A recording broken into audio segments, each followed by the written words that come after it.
Why does your scanner show the P2299 engine code? What does it mean? P2299 is a diagnostic trouble code for brake pedal position and accelerator pedal position incompatible. It indicates that the brake pedal and gas pedals are pressed at the same time, and the ECM will go into reduced throttle every time. Under this circumstance, stop driving and repair your vehicle immediately.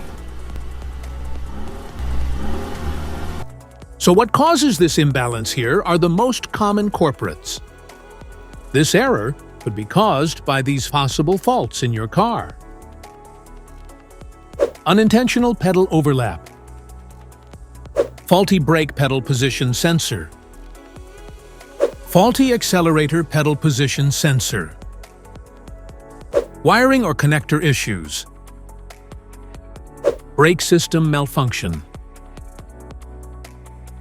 Each DTC code corresponds to a specific issue in your vehicle. This error occurs in OBD2 equipped vehicles, especially those manufactured since 1996.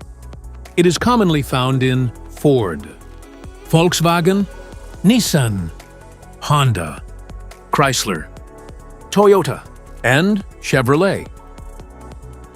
If you want to fix this error code, let us know in the comments section. We will definitely make the video on your demand. If you like this video, don't forget to subscribe to our channel. Thanks for watching.